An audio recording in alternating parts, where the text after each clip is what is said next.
Bapak Ibu hadirin yang kami hormati, marilah kita siapkan hati kita, diri kita untuk mendengarkan tausiah diniyah yang mana pada kesempatan hari ini akan disampaikan oleh beliau Gus Afif Sania Putra dari Pondok Pesantren Hidayatul Ulum Desa Menanti, Kecamatan Lubai, Kabupaten Muara Enim. Dumateng panjenenganipun wekdal kawula sumanggaken. Assalamualaikum warahmatullahi wabarakatuh.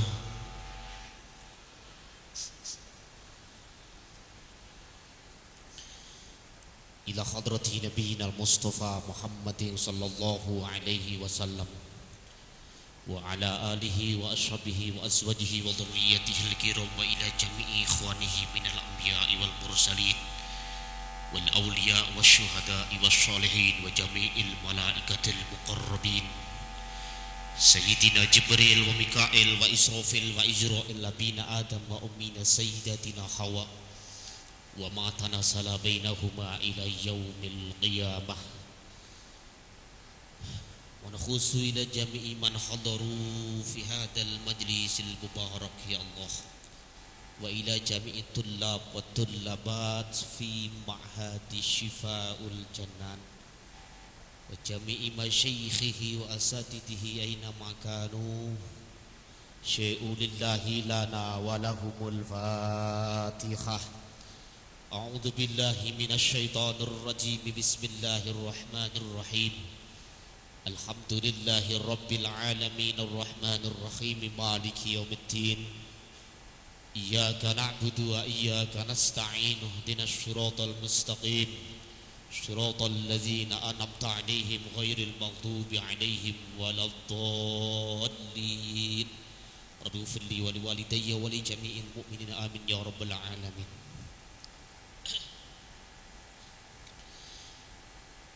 Bismillah, alhamdulillah,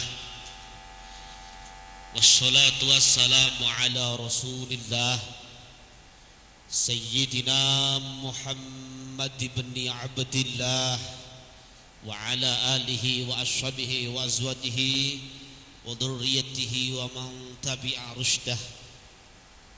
Subhanaka la ilma lana illa ma'allamtana innaka antal alimul hakim. Amma ba'du, janabal kurama wa masyayikhuna al-a'izza. Baru kali ini acara pengajian saya meneteskan air mata. Saya niku ngisi pengajian liling gak pernah aku loro matane iki mancur mripate gak pernah. Tapi hakul yakin melihat anak-anak di prosesi wisuda ini tadi, saya meneteskan air mata. Masya Allah. Dalam hati saya mengatakan, wahai orang tua, jenengan bodoh kalau tidak mau memondokkan anaknya.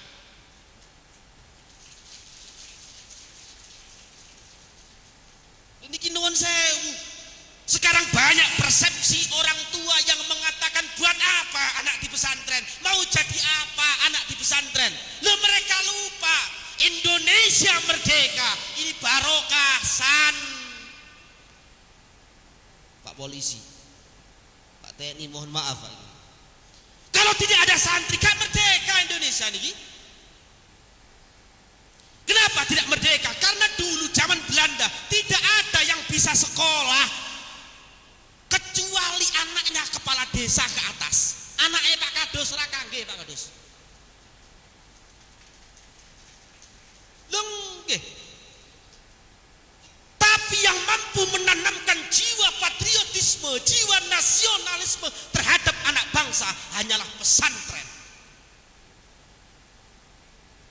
Maka barokah para kiai, barokah para santri, Indonesia merdeka. Maka sponsor Suriah negara, sejarawan abad 20 mengatakan, wallahi laula santri, walaula kiai, Indonesia tidak akan pernah merdeka.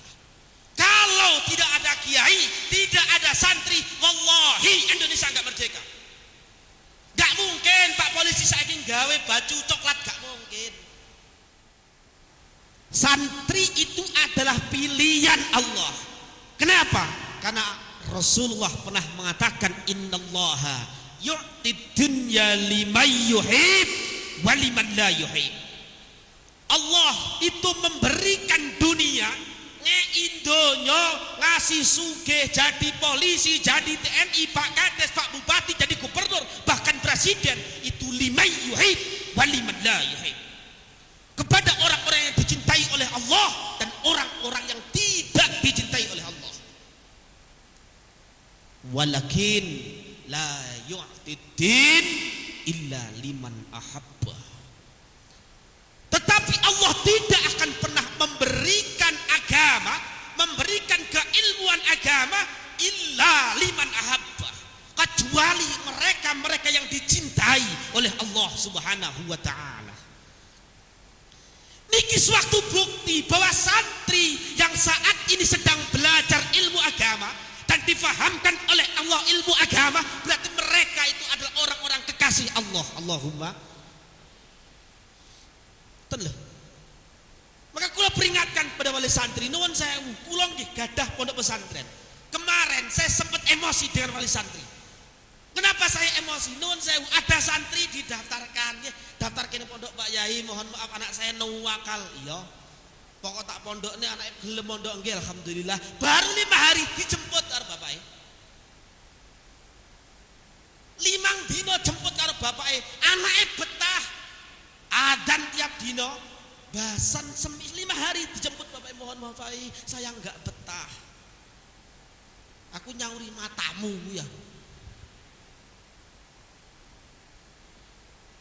Saya katakan begitu. Kalau anak yang tidak betah, mohon maaf, juga ini banyak pencerahan dompet ini betah. Jurus mabuk ya. Lenggeh, kalau anak yang tidak betah, nuwun sewu, iya iso ngai banyu. Tapi kalau orang tua yang tidak betah, ngidoni wi. Para masyayikh mengatakan kalau anakmu diantarkan ke pondok, hatimu juga ikut pondok. Pasrahkan dengan kiai, saya totalitas pasrahkan anak saya ke jenengan. Mau jadi apa terserah. Arep mbok kaplok terserah. Wong iki anake jenengan. Wong tua anak kiai itu harus satu harokah dan satu fikrah untuk menjadikan anak kita ini anak yang saleh salihah.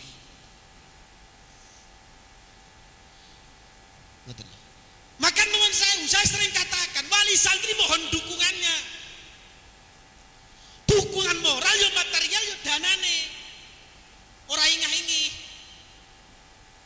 Nggih kiai nggih, nuwun sewu kadang mondokne anak biaya gerong atau 1000 cangkeme iki mulai kok kene teko murai ini ora rampung kok. Niki lho. Jadi pengakuan santri terhadap kiai itu sangat diharapkan oleh santri. Maka jangan pernah suudon karo guru, jangan pernah duwe suudon karo kiai. Apa yang jadi titahnya kiai, apa yang jadi perintahnya kiai, manuto. Kang santri jegur kolam, jegur. Loh, ndak usah mbok pikir. Panjenenganipun Imam Muhammad bin Muhammad Al-Ghazali itu ketika nyantri kepada Syekh Abu Bakar, itu ketika diperintahkan didelok, oh santri iki koyone pinter. Wis sebelum tak ulang ngaji, sebelum saya ajar ngaji, tak kongkone dhisik. Santri rene nyapa kowe rene ngaji Kyai. Ya saiki saurunge kamu ngaji, kono resik-resik kamar mandi. Kamar mandi kok kotor, resik-resik kamar mandi. Tanya karo Kiai, sapunya mana Kiai? Loh, kok gue sapu? Tanganmu ki nggih apa? Oh nggih Kiai. Mangkat tangan ngresi, ndak pakai sapu dibasi, Masya Allah. Matur mulih Kiai sampun selesai. Tenan ora? Nggih, sampun selesai. Oh ya wis rampung, alhamdulillah. Baru dijak ngaji. Duh, kalau Kiai dulu begitu Pak, mohon maaf, Mbah Yai Abdul Manap yang kemudian dinamai Mbah Yai Abdul Qayyim, Mbah Yai Abdul Karim Nirboyo, ketika mau nyantri kepada Mbah Khalil Bangkalan, ini udah ngoten, keroyo-royong gawa beras, bawa beras 1 kintal digotong dari Magelang ke Jawa Timur Madura, ikut digotong sampai sana. Assalamualaikum, waalaikumsalam, sapa kowe? Abdul Manap. Arep nyapa rene? Ajeng nyantri Kiai. Kowe kondi kok Magelang. Nah itu apa itu? Beras Kiai buat bekal saya di sini. Alhamdulillah kamu bawa beras. Pripun Kiai? Ayam saya 2 hari belum makan.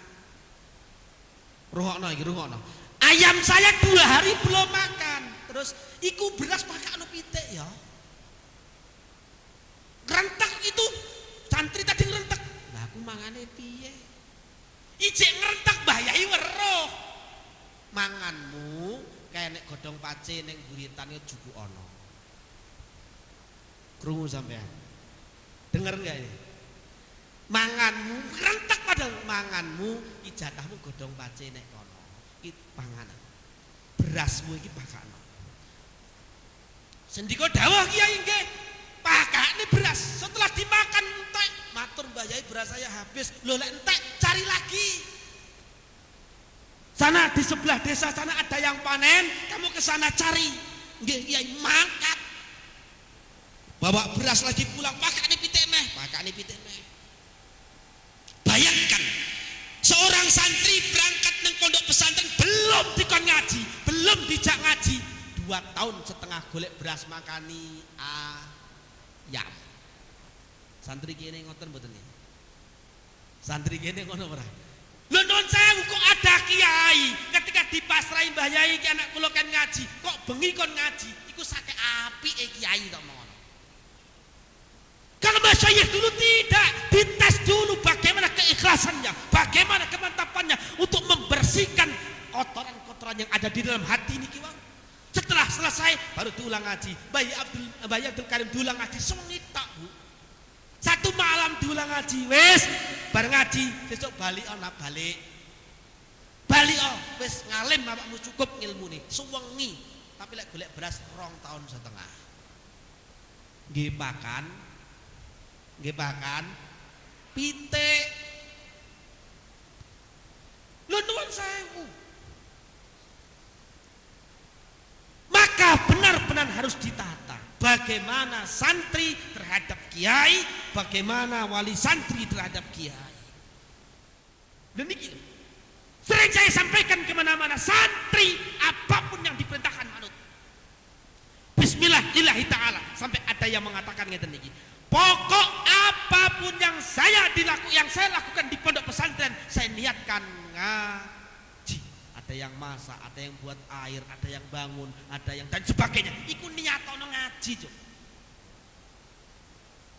Sing rebus banyu, sing gawe banyu, sing masak, sing opo-opo. Banyak sekali di sini yang bekerja. Iku niatono ngaji. Karena benar kata Mbak Yai tadi, kita tidak akan pernah tahu barokah atau maksiat yang kita dapatkan, kita tidak tahu.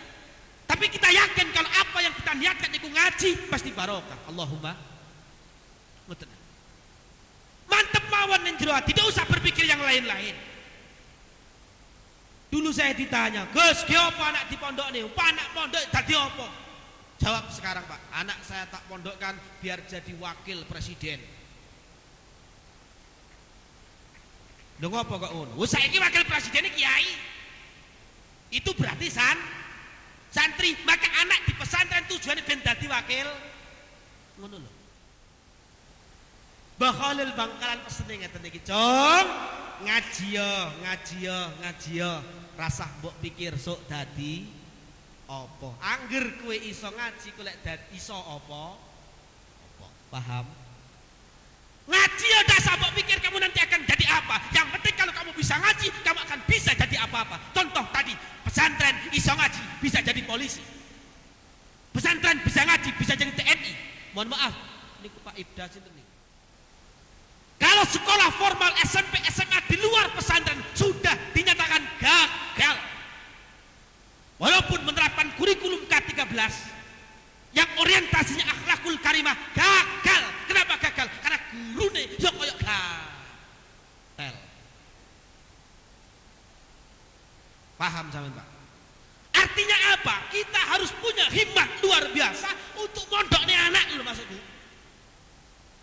Kita niku sudah terasa, Pak, aku ki ora iso ngaji, dulu gak pernah ngaji, gak pernah mondok. Saya punya anak harus tak pondok.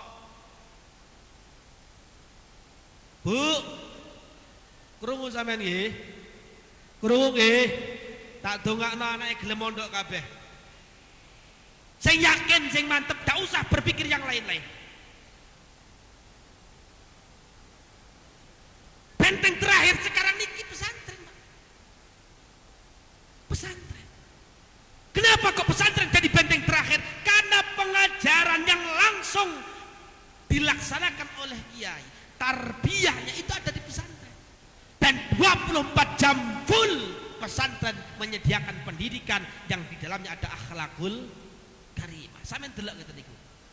Santri sujud ning ngarepe bapake, santri salaman karo mbah yai ibu nyaine. Ndak ada yang berani nuwun sewu, Pak. Ndak ada yang berani ngadeg ngene iki renek. Semua duduk mlaku nggo dengkul. Ini juga diajarkan oleh para salafus saleh dulu nuwun sewu.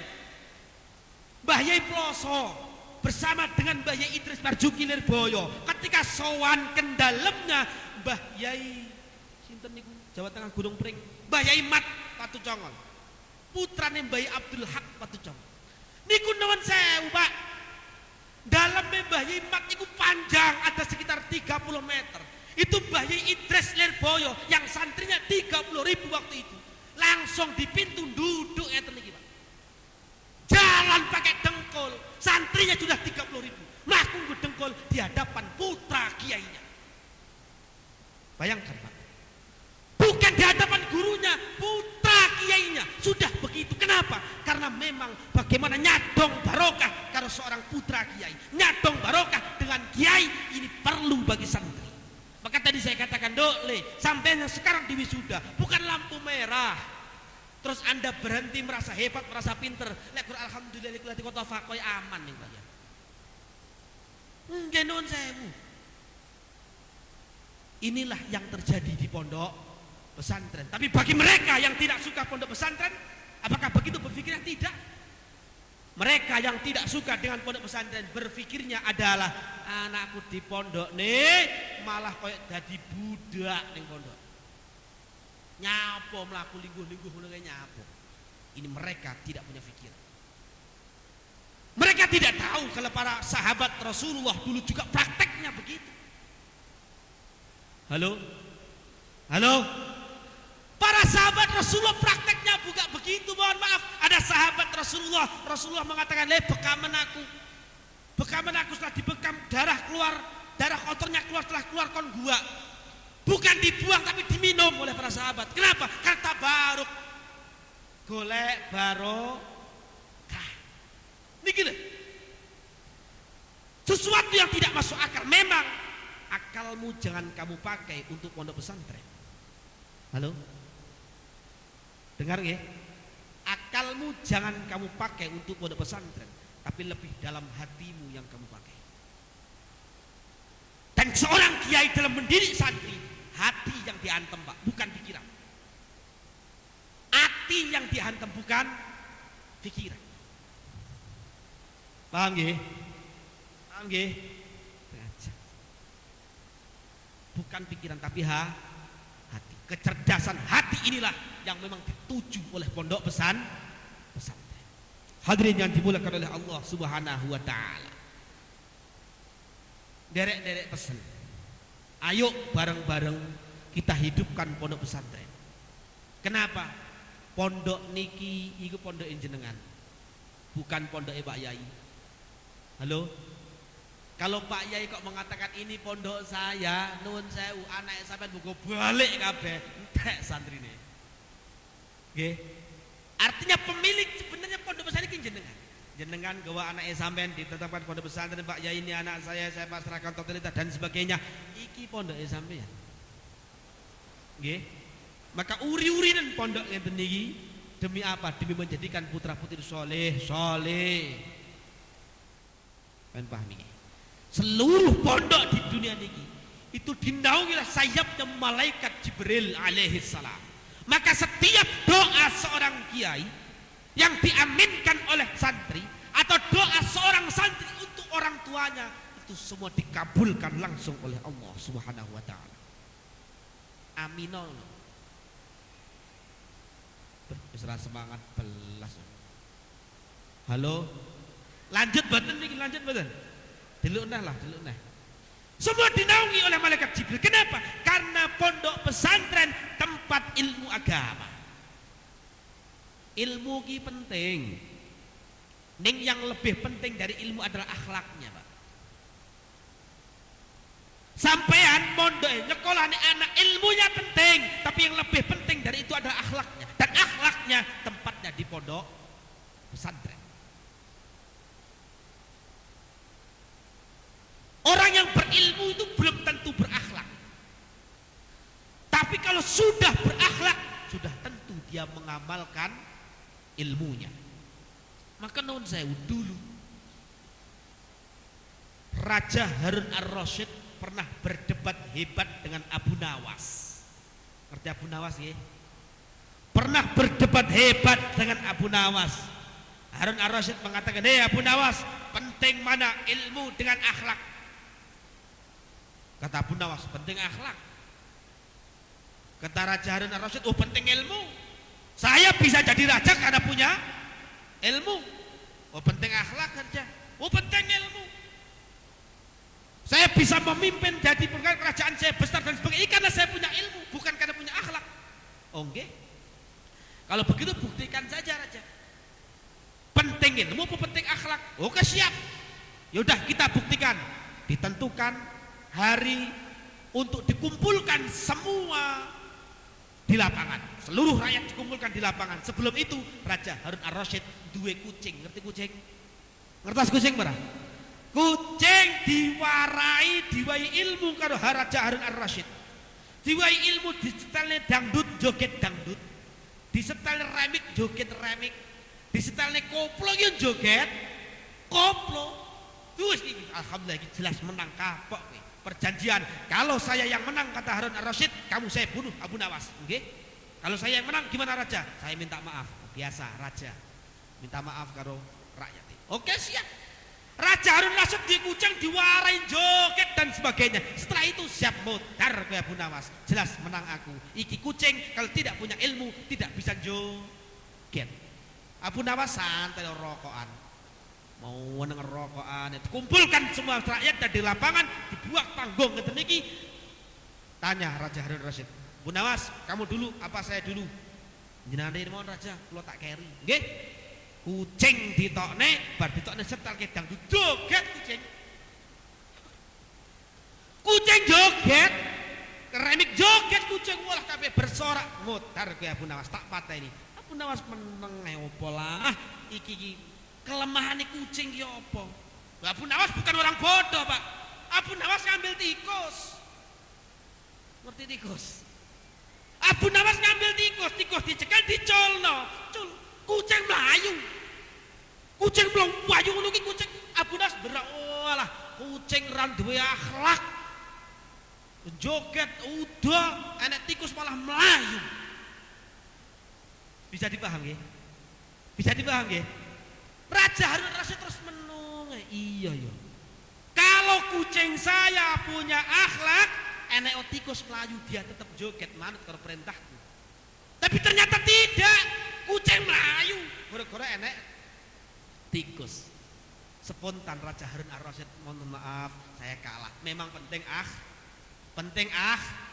inilah pesantren. Tujuan akhirnya adalah bagaimana menjadikan putra putri kita berakhlakul karimah. Betul. Iku pentingnya pesantren. Maka ayo bareng-bareng, sekali lagi ayo bareng-bareng. Nggak usah mikir yang lain-lain. Yang penting anak di pondok pasrahkan. Maka saya sampai pernah ngomong dengan wali santri, "Hei wali santri, anakmu di pondok pertama kali ora usah mbok endangi. Minimal 41 hari." Sampai ada orang kiai sing nantang kula. Wali santri teko, "Assalamualaikum Gus." "Waalaikumsalam." "Pripun? Kula gadah yoga." "Nggih." "Pripun?" "Yoga-yoga tak pondokne." "Nggih." "Pripun?" "Bar tak pondokne pripun carane anak kula ki ra betah karo aku." Lho, enek wong tua sing nantang piye carane wong anak itu lali karo aku. "Oh, siap." Aku ngono. Gampang goreng lalekne anak karo kowe aku ngono. Tak ana iki. "Pripun carane?" "Siji, bawa anakmu ke pondok hari Minggu." "Nggih." "Terus napa malih Gus?" "Bawa tanah pekaranganmu gawe rene." Aku. "Siap." Ora blek bas kayakne anak biyetah ora mikir wong tuwa. Wong tua sing nelpon kula terus matamu jare kon nglalekno iki. Sampai lebaran haji kemarin mohon maaf Nyai. Lebaran haji kemarin dhek karep moro di pondok gak wani. Ndak berani nelpon saya, Gus, saya pengen ketemu anak saya udah enggak betah. Boleh apa enggak? Boleh. Sing penting aja bojak balik. Sekali lagi saya katakan, kalau anak yang tidak betah, kita bisa memberikan solusi bagaimana supaya betah. Tapi lek wong tuane sing ora betah, niki sing angel. Dan rata-rata yang pertama tidak betah adalah ibu. Anake nangis, kok krasa nangis, melok nangis. Arep mangan, ya Allah, anakku ning pondok mangan apa? Aku kok pengen mangan bareng karo anakku.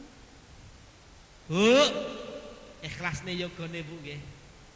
Bu nggih. Ikhlasne yogane Bu nggih. Ikhlaskan anakmu, lebih baik kamu merasakan sakit hati sekarang daripada sakit hati suatu saat nanti.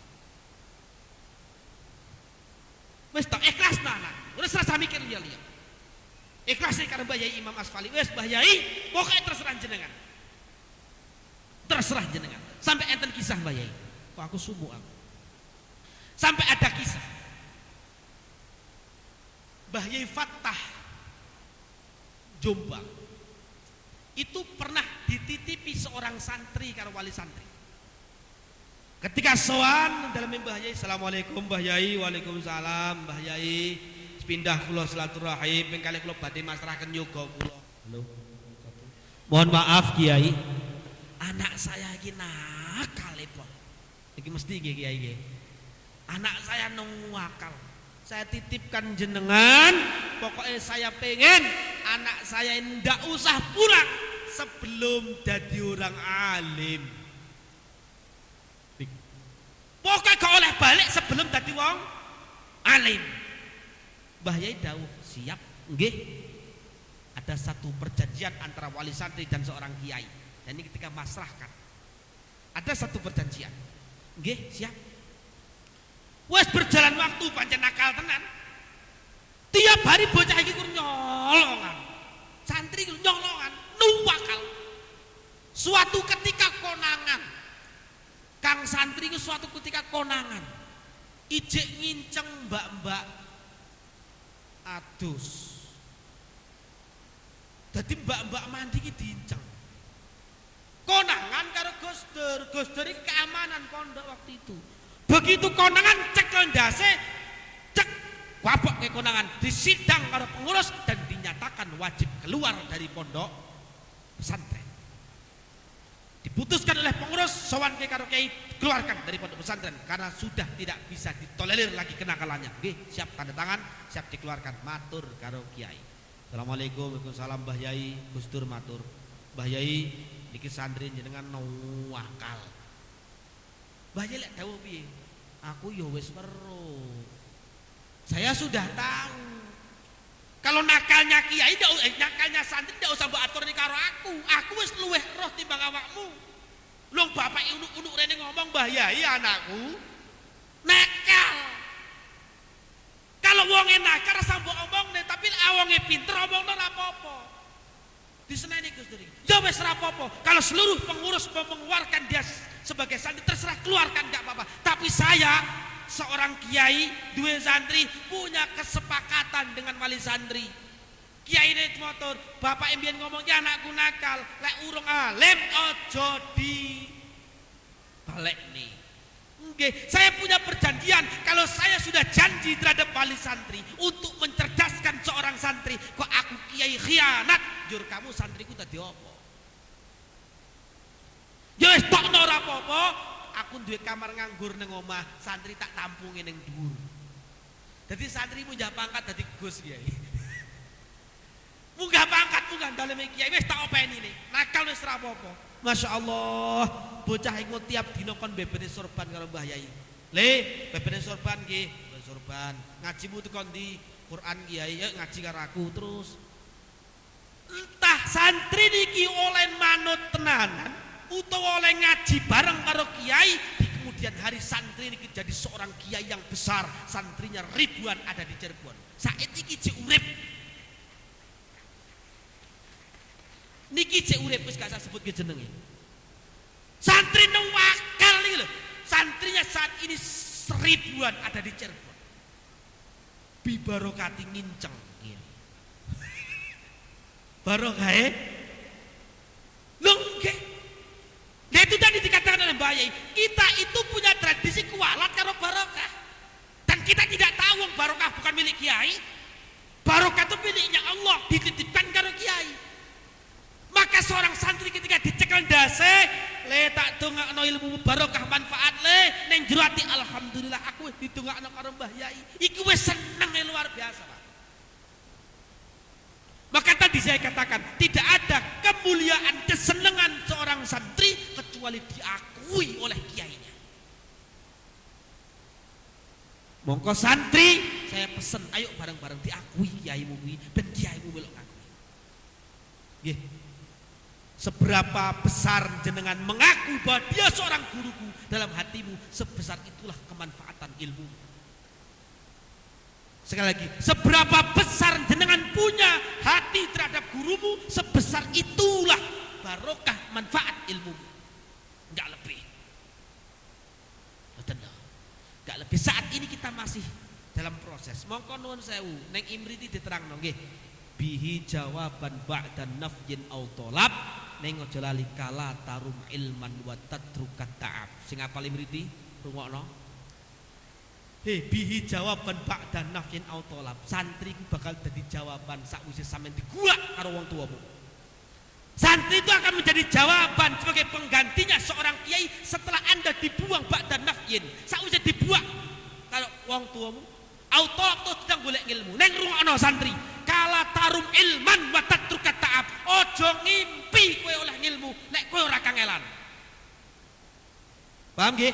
La tarum ojo ngimpi sira ilman ing oleh ngilmu wa tatruka wawune wa ma'iyah niki. Wa tatruka sartane kangelan. Wa tatruka sartane tinggal sapa sira at-ta'aba ing kangelan. Ojo ngimpi sampean bakal dapat ilmu di pondok pesantren lek ora gelem kangelan. Makane santri wajib kangelan. Wes to mangan gak enak, tidur gak nyenyak, nikmati hidup di pondok pesantren. Mbah Yai mau dawuh piye? Mbah Yai dawuh, ya Allah, santri ini 2 tahun di sini tidak lebih dari 1 juta nyamuk si nyokot. Obrolan saya subuh tadi, alhamdulillah Mbah Yai santri sedekah. Sedekah ya, sedekah getih kuwi mau. Sedekahne sapa? Sedekahe neng nyamuk. Subuh tadi saya obrolan dengan Mbah Yai, masyaallah. Ya jali kang santri mbak santri nuwun sewu. Kala tarum ilman wa tatrukat ta'ab. Ojo lali, ojo ngimpi sampean oleh ilmu lek ora kangelan ning pondok pesantren. Dan yang kesulitan bukan hanya santri tapi juga orang tua. Bu. Wes porong. Dap malih. Ojo ngimpi, sampean juga jangan pernah bermimpi untuk punya anak yang soleh solihah kalau jenengan tidak mau mendoakan. Nggih.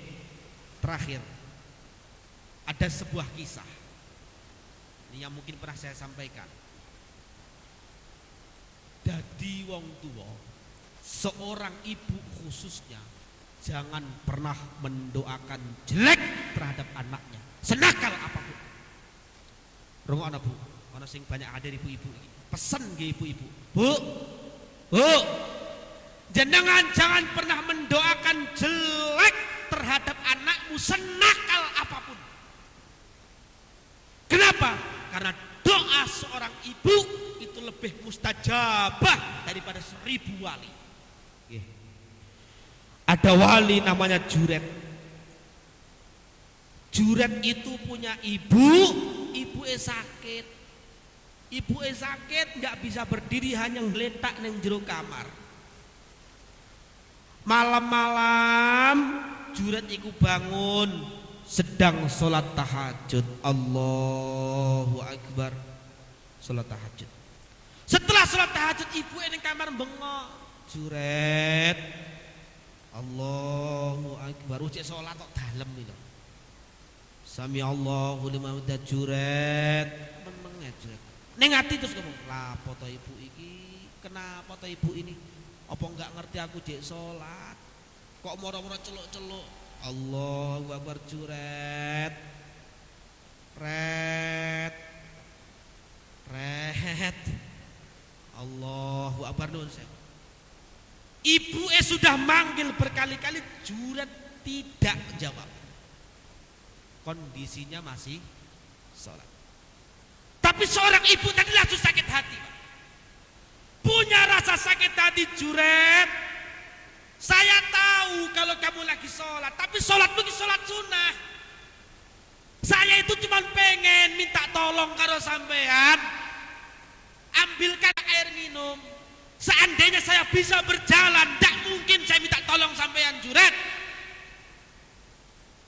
Neng juratin dongo, ya Allah, sebelum saya meninggal dunia, saya pengen anaknya dipermalukan oleh orang satu desa.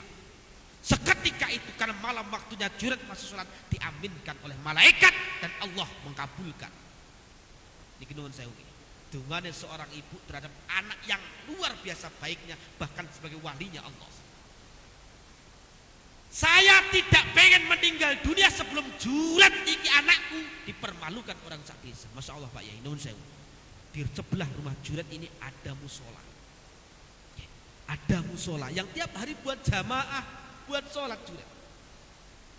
Suatu hari masjid niki, musola iki tinggi cewekan karo wong bu.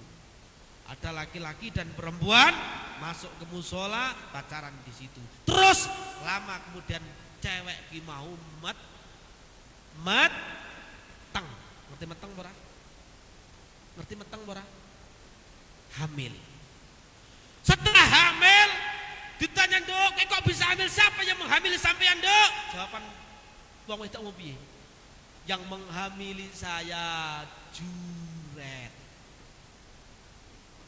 Tanpa pikir panjang, juret langsung dicekel, seret wong sak desa, dikamplengi wong sak desa. Dikamplengi sampai pang, dinyatakan dihukum. Kalau juret ini harus dihukum mati. Pak Kepala Desa yang memimpin. Juret wajib dihukum mati karena sudah mempermalukan orang satu desa. Musola dihancurkan wong sak desa. Masya Allah.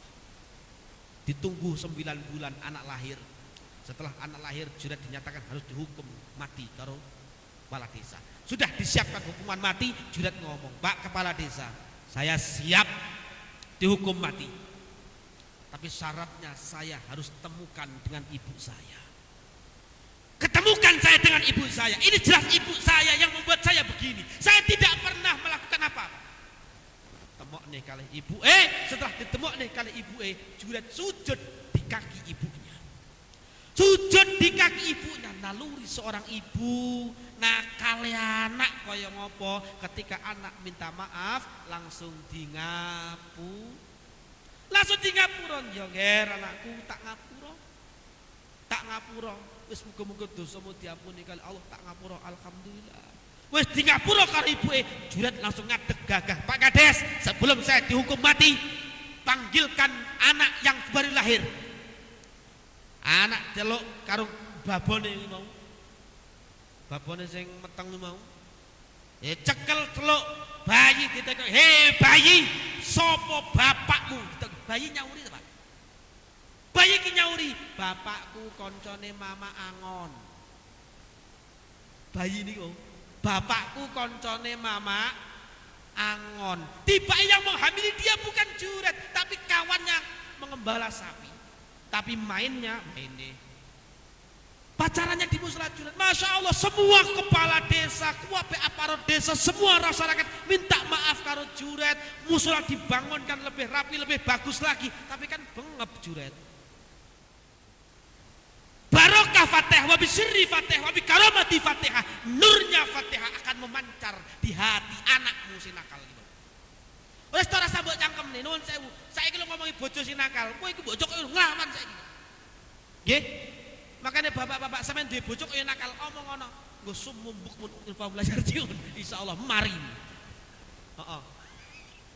Nggih, nuwun sewu wacana Fatihah insyaallah barokah manfaat anake ora nakal. Allahumma Al-Fatihah. إياك نعبد وإياك نستعين اهدنا الصراط المستقيم صراط الذين أنعمت عليهم غير المغضوب عليهم ولا الضالين اغفر لي ولوالدي ولجميع المؤمنين آمين يا رب العالمين اللهم فصل وسلم وبارك على سيدنا محمد وعلى آل سيدنا محمد والحمد لله رب العالمين اللهم يا الله يا هو سير الله يا هو وجود الله يا هو صفات وجود الله يا هو صفات الله يا هو ذات الله يا الله يا هو سير الله يا هو وجود الله يا هو صفات الله يا هو حاجاتنا من جميع حوائجنا من جميع حوائج الدين والدنيا والآخرة اللهم يا الله يا إلهي سؤالا وكرمك كاف عن المقال أكرمنا بحق الفاتحة مقالا حصل ما في ضميرنا يا الله وحصل مقاصدنا يا الله خصوصا من جميع الحوائج يا إمام أسفلي وزوجته وجميع تلاميذه يا الله برحمتك يا أرحم الراحمين ربنا آتنا في الدنيا حسنة وفي الآخرة حسنة وقنا عذاب النار ودخلنا الجنة مع الأبرار يا عزيز يا غفار يا رب العالمين بفضلك سبحان ربك رب العزة عما يصفون والسلام على المرسلين والحمد لله رب العالمين الفاتحة ولا الضالين آمين kurang lebihnya mohon maaf yang sebesar-besarnya nuhun sewu Mbah Yai muga-muga kula jenengan dipun paring barokah dening Allah Subhanahu wa taala ilmune manfaah maslahah fid dini wad dunya wal akhirah amin Allahumma amin ya rabbal alamin wal afu minkum Allahul muwafiq ila aqwamit thoriq wassalamu alaikum warahmatullahi wabarakatuh. Doa maka berlahirlah pula acara pada kesempatan siang hari ini. Marilah kita tutup bersama dengan lafaz hamdalah alhamdulillahirabbil alamin. Di sini kami sebagai pembawa acara bila mana banyak kurangan dan khilafan, ada tutur kata yang kurang teratur, tingkah laku yang kurang sopan, kami mohon maaf yang sebesar-besarnya dan kepada Allah kami mohon maghfirahnya. Kami akhiri wallahu muafiq ila aqwamit thariq. Assalamualaikum warahmatullahi wabarakatuh.